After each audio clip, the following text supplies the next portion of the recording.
Types of relations.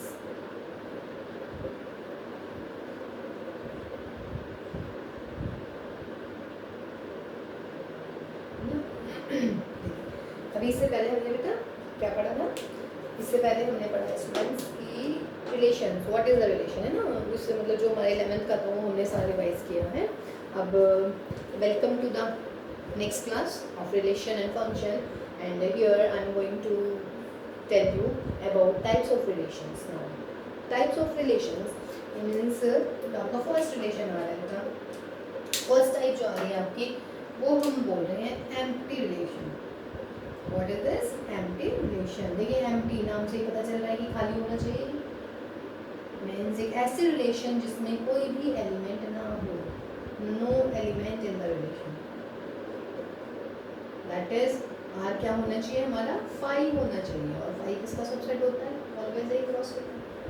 ठीक है, तो ऐसी रिलेशन जिसमें कोई भी एलिमेंट ना हो उसको हम पढ़ते हैं, that is your empty relation. Now I am giving you an example. If R is the relation ordered pair AB, where A is the brother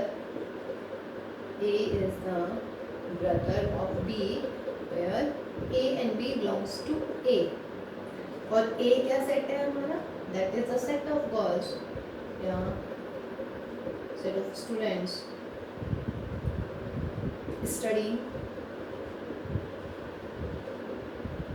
studying in GSKV खजूरी खास। Now, set of students studying in GSKV खजूरी खास। R में कह रही हूँ this is 5। देखिए set of students यानी कि आपको दो ऐसे स्टूडेंट का पेयर लेना है गवर्नमेंट सर्वोदय कन्या विद्यालय खजूरी खास में पढ़ने वाले स्टूडेंट्स का, कि फर्स्ट वाला सेकंड वाले का भाई हो। Now what is the main point is के मीन्स कन्या। कन्या मीन्स व्हाट? कि सारी की सारी लड़कियां पढ़ती हैं उस स्कूल में। जब बच्चों एक बात बताओ, जब लड़कियां सारी की सारी उस स्कूल में पढ़ रही हैं तो ये कंडीशन कहाँ सेटिस्फाई होगी भाई? कि दो बच्चे ले लो जिसमें पहले वाला दूसरे वाले का भाई हो। भाई तो हो ही नहीं सकता, सिस्टर जरूर हो सकती थी, है ना? तो मैं कह रही हूँ A is the brother of B, भाई होना चाहिए ए बी का, यानी कि ऑर्डर पेयर का जो फर्स्ट एलिमेंट है वो ऑर्डर पेयर के सेकंड एलिमेंट का भाई हो। बशर्ते क्या कंडीशन है? ए और बी दोनों के दोनों गवर्नमेंट सर्वोदय कन्या विद्यालय में पढ़ रहे हैं। कन्या विद्यालय में सिर्फ लड़कियां पढ़ती हैं, तो ऐसा कोई पेयर आएगा ही नहीं। तो this is my 5 relation, this is my empty. Empty वही आपकी नल हो जाएगी, नल पढ़ते हैं इसको, या फिर वॉइड भी पढ़ लेते हैं, समझ रहे हैं? उसके बाद में दूसरी एग्जांपल दे देते हैं एक बार और। मान लीजिएगा बेटा आर है आपका, ए बी टाइप का है, such that A minus B is equal to 5, where A is equal to है 1 2 3 and 4, और ए और बी दोनों के दोनों कहाँ से बिलोंग करनी चाहिए भाई? ए से बिलोंग करनी चाहिए। बोलिए भाई, इनमें से कोई दो नंबर ऐसे उठाइए जिनका डिफरेंस 5 आ जाए, है क्या? नहीं, 1 2 1 3 कोई भी ले लीजिएगा, ऑर्डर पेयर उठा लीजिएगा, कोई भी डिफरेंस कितना आ जाए? डिफरेंस आएगा ही नहीं इनका। ठीक है, थोड़ा छोटा सवाल कर लेते हैं, 1 2 3 तक कर लेते हैं, और मैं डिफरेंस कह रही हूँ, डिफरेंस इज 3। ठीक है, तो ऑर्डर पेयर क्या आएगा बेटा? कार्टेशियन प्रोडक्ट क्या आएगा? 1 1। अभी मैंने आपको बताया था लास्ट वाली क्लास में, ठीक है, उसको देखिएगा ऑर्डर पेयर आपका कैसे आप निकालते हैं। 2 3 एंड दैट इज 3 1 3 2 एंड 3 3। बोलिए ऐसे कौन सा ऑर्डर पेयर है भाई जो जिनका डिफरेंस 3 आ जाएगा? है कहीं? नहीं है। तो ये वाली जो रिलेशन है वो भी हमारी आ जाएगी 5। तो एम्प्टी रिलेशन समझ रहे हैं? ठीक है, ये और देखिएगा दो तरीके से दो फॉर्म होती हैं रिलेशंस लिखने की। कौन कौन सी होती हैं? एक तो होती है रोस्टर फॉर्म, और दूसरी कौन सी होती है? सेट बिल्डर, जैसे हमने सेट में पढ़ी set builder form. Set builder form कौन सी होती है बेटा? जिसमें आपको ऐसे ऐसे दे रखे रिलेशंस, और जब आपके एलिमेंट्स इस टाइप में आने शुरू हो जाए तो वो कौन सी होती है? Roster form. और सेट बिल्डर में आपको रूल गिवन होता है, जैसे सेट में होता है बिल्कुल सेम इसमें भी ऐसे होता है। तो this is my empty relation. I think empty relation is very much clear to all of you. Okay, now second is my second relation हम कर रहे हैं बेटा यूनिवर्सल रिलेशन। सेकंड रिलेशन क्या करें, नीचे भी जगह थी, नीचे भी कर सकते थे, चलिए कोई नहीं। सेकंड रिलेशन है हमारी यूनिवर्सल रिलेशन। देखिए यूनिवर्सल रिलेशन कैसी रिलेशन होती है, जब हमारा रिलेशन पूरा का पूरा ए क्रॉस ए आ जाए तो हम उसे कहते हैं कि वो जो सेट, वो जो रिलेशन है वो हमारी यूनिवर्सल रिलेशन है। ठीक है, यूनिवर्सल रिलेशन को हम डिनोट करते हैं यू से, जैसे फाई को, वो एम्प्टी रिलेशन को हम हमेशा किससे करते हैं डिनोट, फाई से करते हैं। तो यूनिवर्सल रिलेशन का एग्जांपल ले लीजिएगा जरा, इसका एग्जांपल हो जाएगा कि आर ले लेते हैं A B such that mod of a minus b greater than 0 where a and b both are in a and a is my 1 2 3। ठीक है, तो रिलेशन ए में, चलिए ए क्रॉस ए निकाल लेंगे। ए क्रॉस ए क्या हो जाएगा, अभी अभी हमने निकाले या नहीं पे पीछे, 1 2 1 3 2 1 2 2 2 3 3 1 3 2 and 3। This is a cross ए। इनमें से वो वाले पेयर उठाने हैं जिनका डिफरेंस का मॉड पॉजिटिव हो या जीरो हो। 1 - 1 0 0, 1 - 2 माइनस का 1 और माइनस के 1 का मॉड प्लस के 1 तो 1 पॉजिटिव, 1 - 3 माइनस के 2। ठीक है, ये चलिए मैं रिलेशन लिख लेती हूँ, 1 1 आएगा ना, 1 - 1 0 सेटिस्फाइड। अगला एलिमेंट 1 2 भी आएगा, 1 - 2 कितना हो बेटा, माइनस का 1 माइनस के 1 का मोड प्लस का 1 एंड विच इज पॉजिटिव। अगला एलिमेंट 1 3, 1 - 3 माइनस का 2 और माइनस के 2 का मोड प्लस का 2 विच इज पॉजिटिव, ये भी सेटिस्फाइड। 2 1, 2 में से एक गया एक पॉजिटिव। 2 - 2 0 सेटिस्फाइड। 2 - 3 माइनस का 1 माइनस के 1 का मोड प्लस का 1 और प्लस का 1 इज पॉजिटिव, ऑल्सो सेटिस्फाइड। 3 1, 3 में से एक गया 2 सेटिस्फाइड। 3 में से 2 गया 1 पॉजिटिव और 3 में से 3 गई 0। And what is this, this is my a cross a, so therefore this is what universal relation। तो universal relation, when we say the relation is a universal relation when R is the whole set a cross a। समझ रहे हैं? दूसरे example दे देते हैं आपको। दूसरे example में मैं कह रही हूँ a b such that difference of heights of A and B is less than 3 meter, less than 3 meters। ठीक है, where A and B belongs to A और A क्या है, अगेन हम अपने बच्चों का सेट ले लेते हैं, students of GSKB Khajuri class. ठीक है, स्टूडेंट्स ले लीजिएगा बेटा GSKB स्टूडेंट्स क्लास के, मतलब स्कूल के ले रहे हैं। तो भाई कोई ऐसा 2 स्टूडेंट होंगे जिनकी हाइट का डिफरेंस 3 मीटर से ज़्यादा हो जाए। 3 मीटर समझते हैं, बहुत होता है ना। तो ऐसा कोई भी 2 स्टूडेंट नहीं होंगे जिनकी, अगर हम कोई भी स्टूडेंट उठा लीजिएगा, पहली क्लास का ले लीजिएगा, एक 12वीं क्लास का ले लीजिएगा, एक फर्स्ट का, एक 12th का उठाइएगा। फर्स्ट और 12th का जो डिफरेंस होगा ना हाइट का, वो भी बेटा 3 मीटर नहीं हो पाएगा, मतलब 3 मीटर से लेस ही रहेगा। समझ रहे हैं ना? ठीक है, 3 मीटर तो बहुत होता है। तो उसका मतलब है इसमें भी आपका क्या आ जाएगा, therefore पूरा जो मेरा सेट आएगा वो A क्रॉस A का आ जाएगा, ऑल स्टूडेंट्स। ठीक, तो ये हमारे पास में यूनिवर्सल रिलेशन के 2 एग्जांपल्स हैं। ठीक, अब देखिए बेटा, यूनिवर्सल रिलेशन और जो ये फाई होती है, यानी कि एम्प्टी रिलेशन और जो यूनिवर्सल रिलेशन होती है, इनको हम पढ़ते हैं ट्रिवियल रिलेशंस। क्या पढ़ते हैं इनको? Trivial relations. और अदर जो होती हैं वो होती है नॉन ट्रिवियल। ये याद रखिएगा भाई, क्योंकि अब आपके पास में जो क्वेश्चन आ सकते हैं वो 1 वर्ड में आएंगे, और 1 वर्ड में ऐसा हो सकता है कि कुछ भी पूछ ले। अब तो आपको बिल्कुल थोरोली पढ़ना है, बिल्कुल प्रॉपर्ली पढ़ना है, समझ रहे हैं? ठीक, तो ये आपका हो गया भाई trivial and non trivial relations. ठीक, ट्रिवियल कौन कौन सी होती हैं? फाई और यूनिवर्सल। और यूनिवर्सल रिलेशन कैसी होता है? यूनिवर्सल रिलेशन वो होती है जिसमें पूरा का पूरा सेट आ जाता है, और एम्प्टी रिलेशन जिसमें कोई भी एलिमेंट नहीं आता है। समझ रहे हैं? उसके बाद आती है हमारी आइडेंटिटी रिलेशन। देखिएगा आइडेंटिटी रिलेशन कैसी होती है?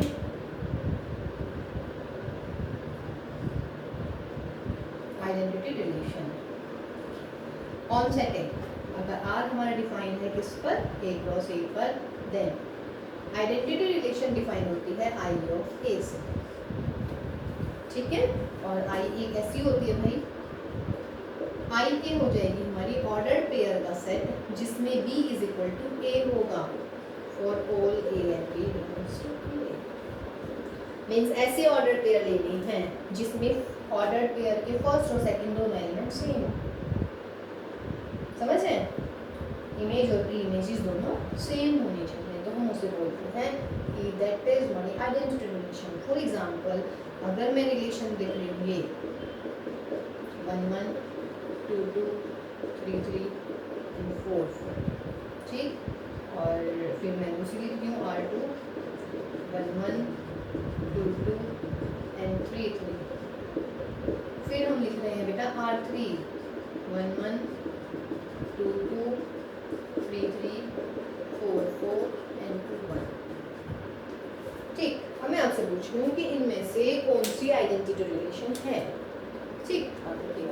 आइडेंटिटी रिलेशन मैंने क्या बोला है, मैंने बोला आपको कि ऐसे ऑर्डर पेयर लेनी है जिसमें फर्स्ट और सेकंड दोनों एलिमेंट सेम हो, समझ रहे हैं, और फॉर ऑल हर एक ए और बी के लिए, हर एक ए और बी के लिए मीन्स सारे के सारे ए और बी के लिए 1 1 same 2 2 same 3 3 same 4 4 same, this is identity relation. इसका ये 1 1 2 2 3 3 बिल्कुल सही है, लेकिन मैंने फॉर ऑल लिखा है यानी कि ए के हर एलिमेंट के लिए, और ए हमारा क्या था यहाँ पर, ये हमने लिखा नहीं, चलिए हम लिख देते हैं 1 2 3 एंड 4, ठीक है। तो बेटा 1 भी रिलेट है 2 भी 3 भी, लेकिन 4 तो नहीं है भाई यहाँ पर, जबकि मैंने क्या लिखा है फॉर ऑल ए यानी कि हर एक ए के लिए, तो this is not my identity relation. 1 1 2 2 3 3 4 4 सब है, लेकिन 2 1 को देखना जरा, 2 1 अगर 2 1 इसमें होता है आइडेंटिटी में तो 2 इज इक्वल टू 1 होना चाहिए था भाई, d is equal to a है, क्या 2 बराबर 1 होता है, नहीं होता ना, तो इसका मतलब है this is not an identity relation. तो आइडेंटिटी रिलेशन में क्या होना चाहिए था, जो भी सेट होता है उसका हर एलिमेंट बस खुद से रिलेट होना चाहिए, उसके अलावा इसे और कोई अपने घर में पसंद ही नहीं है। देखिए बेचारा, इसे सिर्फ अपने लोगों से मतलब है, अपने सेट के हर खुद से रिलेट रहेगा बस, ठीक है ना, तो इसे अपने में कमी पसंद है, अपने सेट में कम, मतलब बेचारा नाइंसाफी नहीं करेगा, 1 2 3 है, 4 के 4 यहाँ नहीं दिख रहा तो भैया ये नहीं मानेगा कि मैं नहीं बनता भाई आइडेंटिटी रिलेशन, इसमें आइएगा 1 2 3 4 भी आ गया, लेकिन ये 2 और 1 और आ गए हैं, लेकिन इसे ये भी पसंद नहीं है, ये कह रहा भैया ऐसा है हमें तो अपनी चाहिए, 1 1 चाहिए, 2 2 चाहिए, 3 3 चाहिए, 4 4 चाहिए, ना तो हमें 1 कम चाहिए और ना हमें 1 फालतू चाहिए, 1 क्या हमें कितने भी फालतू नहीं चाहिए, हम तो अपने घर में ही खुश हैं।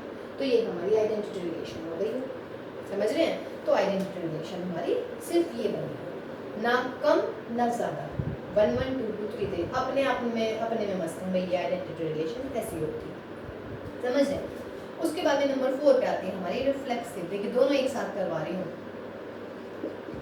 क्योंकि आप लोगों को ऐसा लगेगा पढ़ते टाइम में भी तो दोनों एक सी ना। रिफ्लेक्सिव रिलेशन होती है if a belongs to R for all a belongs to A, that is relation आ जाए आपकी बस की for all, दोनों में डिफरेंस है भाई, यहाँ मैंने ये नहीं लिखा है, मैं यहाँ कह रही हूँ A यानी कि हर एलिमेंट खुद से रिलेट तो होना ही चाहिए इसमें, और इसमें सिर्फ एलिमेंट खुद से रिलेट होना चाहिए, और इसमें एलिमेंट खुद से रिलेट तो होना ही चाहिए इसमें, और इसमें सिर्फ खुद से होना चाहिए, समझ रहे हैं। देखिए जैसे ये ले लेते हैं एग्जांपल नंबर R3 1 1 2 2 3 3 4 4 है, बाकी भैया कितने आओ हमें कोई मतलब नहीं। रिफ्लेक्सिविटी ये कहती है कि हमें अपने वाले चाहिए बस, मतलब बस नहीं, इसमें और इसमें क्या डिफरेंस है, आइडेंटिटी कहता है मुझे सिर्फ मेरे चाहिए भाई, मुझे और नहीं चाहिए, रिफ्लेक्सिव कहता है भाई मुझे मेरे वाले चाहिए, मेरे वाले तो चाहिए और कितने आ जाओ हमारे कोई फर्क नहीं पड़ता, समझ रहे हैं। आइडेंटिटी क्या बोलता है, मुझे सिर्फ मेरे एलिमेंट चाहिए खुद से रिलेट, जिस सेट पे मैं डिफाइन हो रहा हूँ उस सेट के एलिमेंट मेरे मतलब खुद से रिलेट होने चाहिए, मुझे और कोई नहीं चाहिए, सिर्फ खुद के एलिमेंट चाहिए। रिफ्लेक्सिव क्या कहता है, मुझे भाई मेरे तो चाहिए ही, बाकी का मुझे पता नहीं, आ रहे हैं तो आ जाओ, नहीं आ रहे तो मत आओ, लेकिन मुझे मेरे वाले चाहिए। बेचारा सीधा सा है, रिफ्लेक्सिव है ना, अपने वाले तो ले रहा है, और अगर कोई और आ रहा है घुसपैठिया तो उसे भी आने दे रहा है, आ जाओ भाई आ जाओ, कोई मतलब नहीं। तो R3 कैसी होगी हमारी, रिफ्लेक्सिव हो गई, समझ रहे हैं।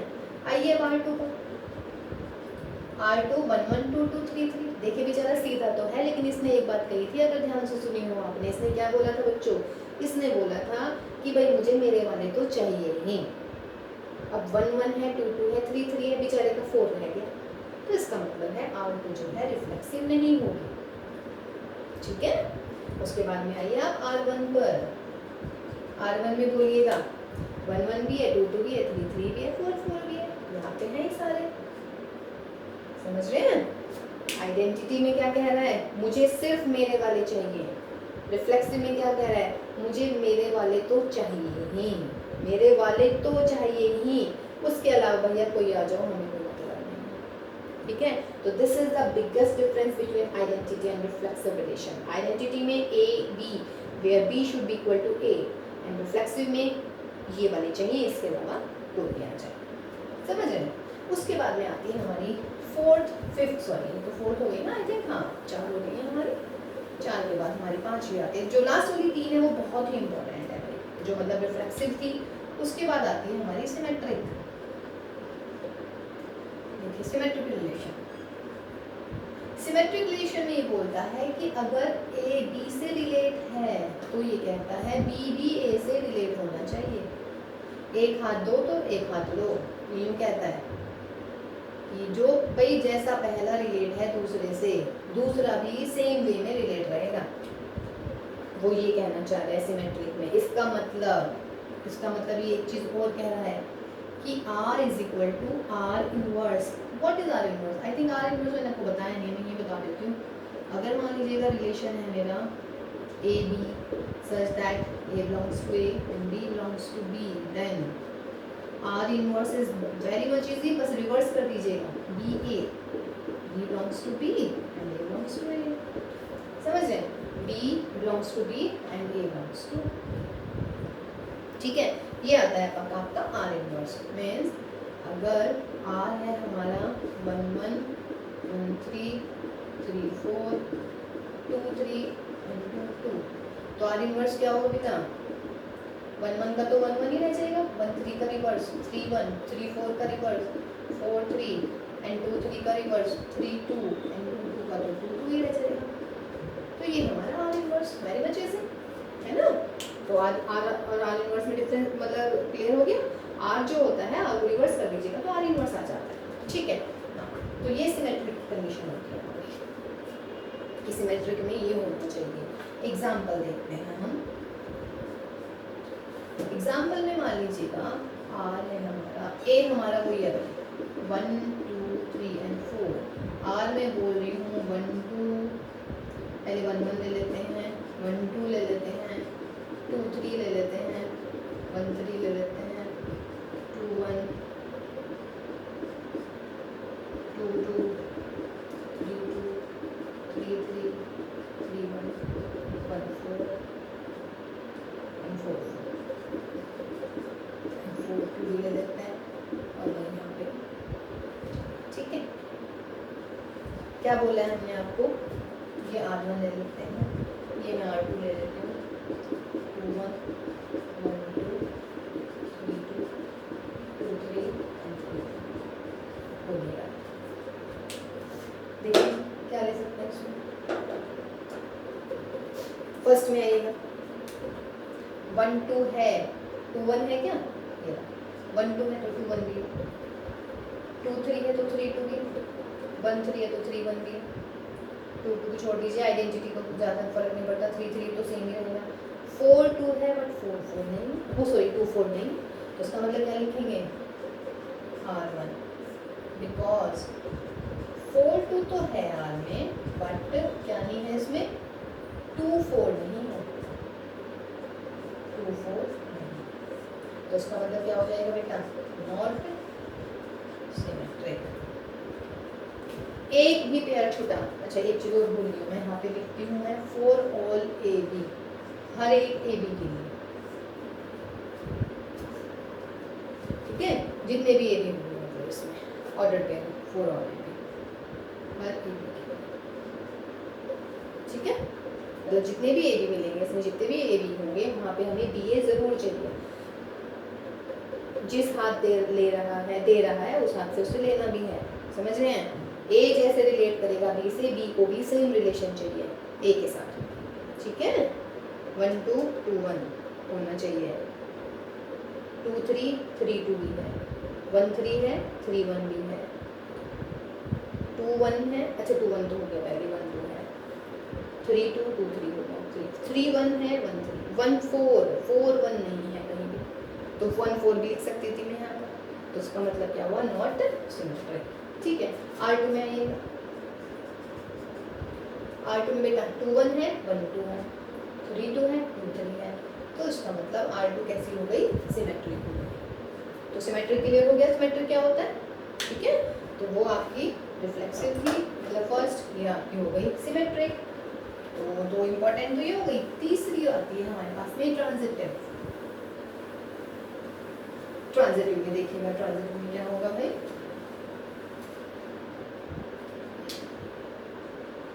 तीनों बहुत इंपॉर्टेंट है लास्ट वाली, सिमेट्रिक, ट्रांजिटिव और आपकी रिफ्लेक्सिव।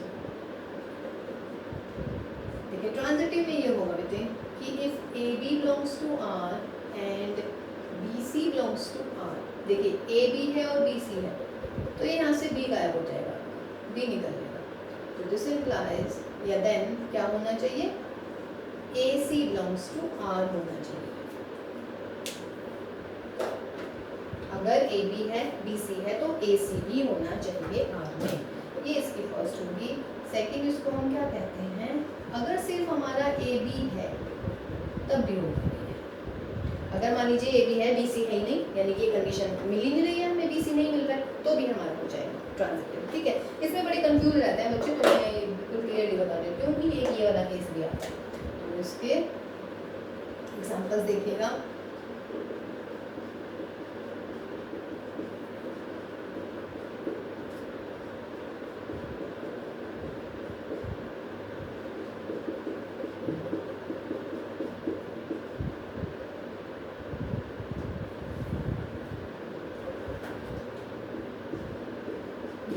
के एग्जांपल लिख रहे हैं, फिर हम R2 लिख रहे हैं, 1 1 2 2, फिर आया भाई 2 4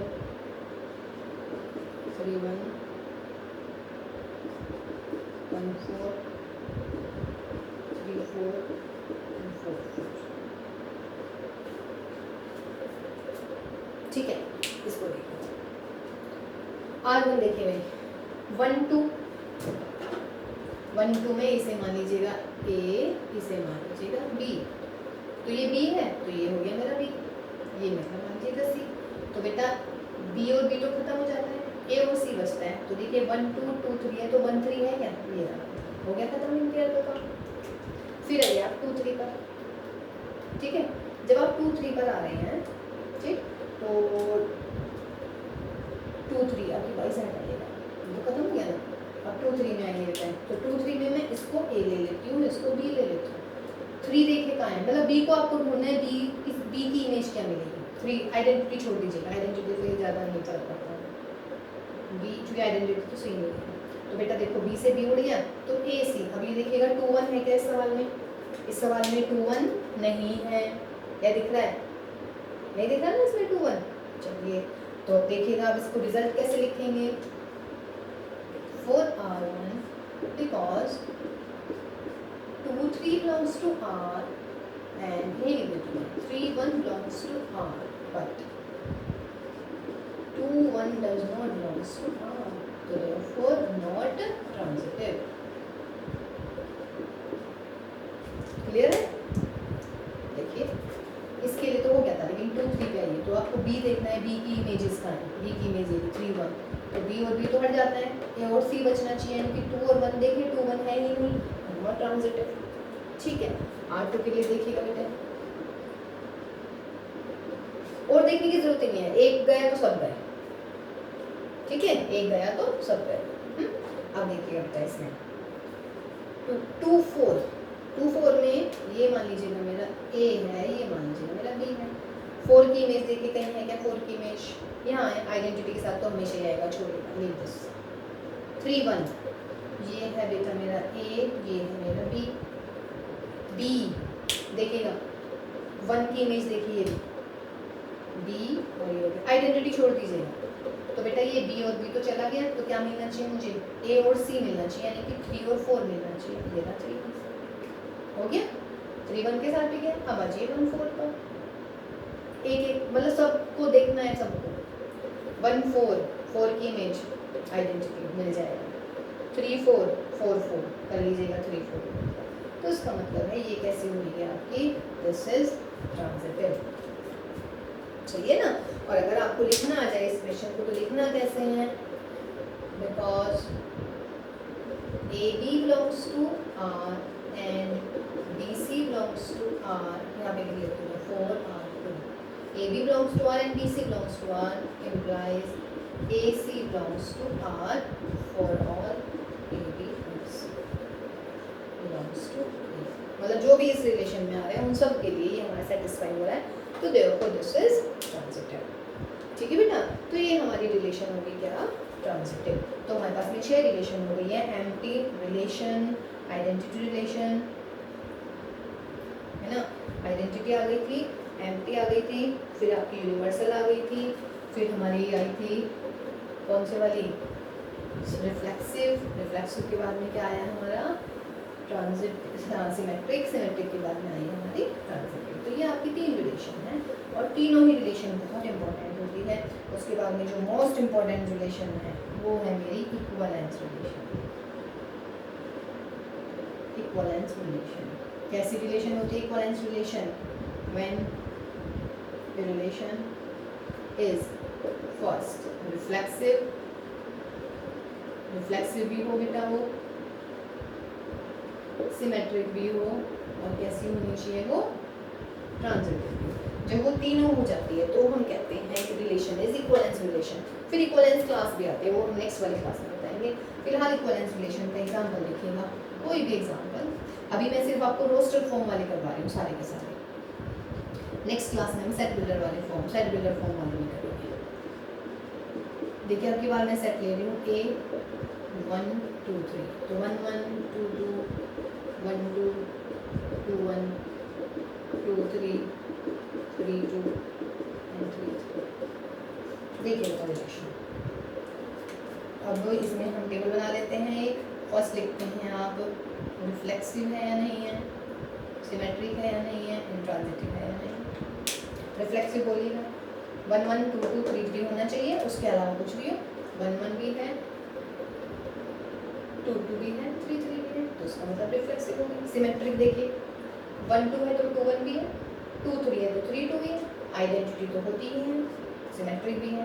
ट्रांजिटिव में आइए, ट्रांजिटिव में क्या होता है बेटा, ये ए ये बी 1 2 2 की इमेज देखिए कहाँ कहाँ है, एक तो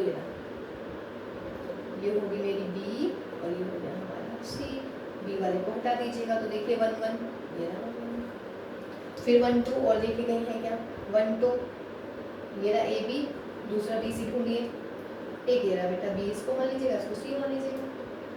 1 2 ये रहा 2 3, तो बी गया, तो आपके पास में क्या दिखना चाहिए, 1 3 दिखना चाहिए।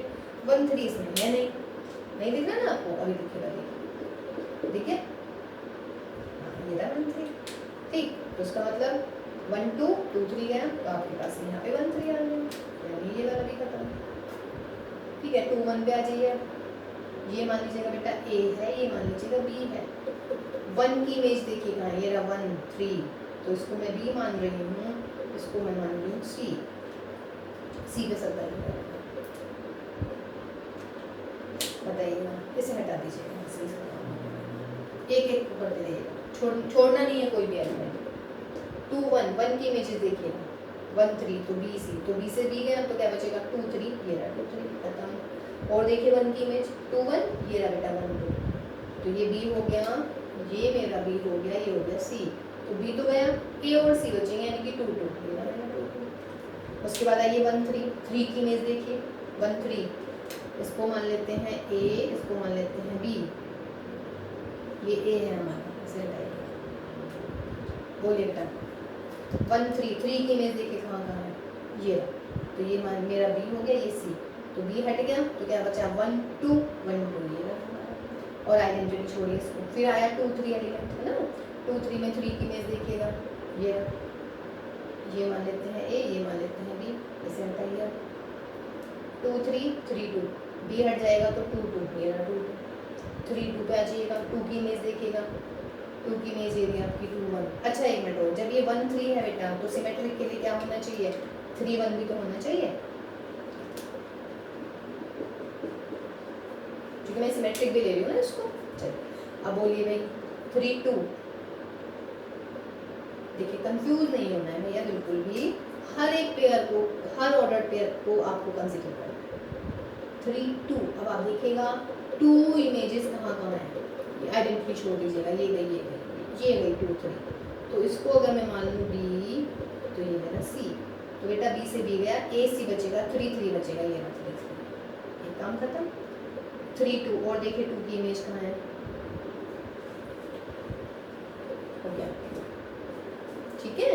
तो अब आपको अच्छा ये 2 3, अब ये मान लीजिएगा ये ए मान लेती हूँ, ये मैं बी मान लेती हूँ, 2 3, ये मेरा 3 2, तो 2 2, ये गया 2 3, इसको मैं मानती हूँ बी, इसको मैं मानती हूँ सी, बी से बी उड़ाइएगा 3 3, तो 2 1 दिखना चाहिए, ये रहा,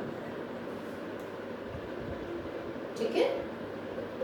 3 2 मीन्स आपको सारे के सारे देने हैं, समझ रहे हैं, मीन्स ऑल एलिमेंट्स आपको कंसीडर करना है, कोई भी दिक्कत वाली बात नहीं होनी चाहिए। दोबारा देख लीजिएगा पूरा क्वेश्चन, देखिए आइडेंटिटी नहीं देखना है। 1 2 1 2 2 1, 2 से 2 गया 1 1, ये रहा 2 की इमेज और देखिए कहीं पढ़ लिए है, ये रहा भाई 2 3, 1 2 2 3, 2 से 2 गया तो क्या बचा 1 3, ये रहा 1 3, और देखिए 2 कहीं नहीं, इस पेयर का काम खत्म। अब आया 2 1 2 1, आइडेंटिटी छोड़ दीजिएगा, ये रहा बेटा 2 1 1 2, 1 से 1 गया 2 2, ये रहा 2 1 1 3, तो जब 2 1 है और 1 3 है, इसको मैं लिख लूँ ऐसे, this is my A, this is my B, and this is B, and this is C, इसके साथ आ रहा है। अब बोलिए भाई बी और बी निकल लेंगे, 2 और सी बचेगा, यानी कि 2 3, ये रहा हमारा 2 3, इसका भी खत्म, 1 का और कोई है ही नहीं, तो 2 1 का पेयर खत्म। अब आया आपका 1 3 1 3 3, देखिए 3 की इमेज कहाँ कहाँ यहाँ रही, 3 2, 3 3 गया, 1 2 बचना चाहिए, ये रहा 1 2, फिर 3 और इमेज देखिए 3, आइडेंटिटी छोड़ दीजिएगा, 3 1 1 3 3 1 1 1, ये रहा, फिर आइए 2 3 पे, फिर 3 की इमेज ढूंढिएगा कहाँ कहाँ, ये रही 2 3 3 2, 3 से 3 हटाइए 2 2, ये रहा 2 3 3 1, क्या मिलेगा 2 1, फिर आइए 3 2 इस वाले पेयर का, 3 2 2 1, 2 और 2 गया, क्या मिला 3 1, ये रहा 3 1, 3 2 2 3, 2 हटा दीजिएगा 3 3, फिर लास्ट में 3 1, समझ रहे हैं। तो इसका मतलब है ये भी आपका करना है मुझे ट्रांसलेट। तो ये एक ऐसी रिलेशन है जो कि इक्विवेलेंस रिलेशन है, hence R1 is an equivalence relation, समझ रहे हैं, ठीक है। तो आपको एक ऐसी रिलेशन जो रिफ्लेक्सिव, सिमेट्रिक और ट्रांजिटिव तीनों होती है, उसे हम कहते हैं इक्विवेलेंस रिलेशन, ठीक है। तो अब इसके वर्ड प्रॉब्लम्स हैं, वर्ड प्रॉब्लम आई मीन ये रोस्टर फॉर्म अभी हमने आज आपको करवाए हैं, कल मतलब नेक्स्ट क्लास में हम करेंगे इसके सेट बिल्डर फॉर्म, ठीक है। Till then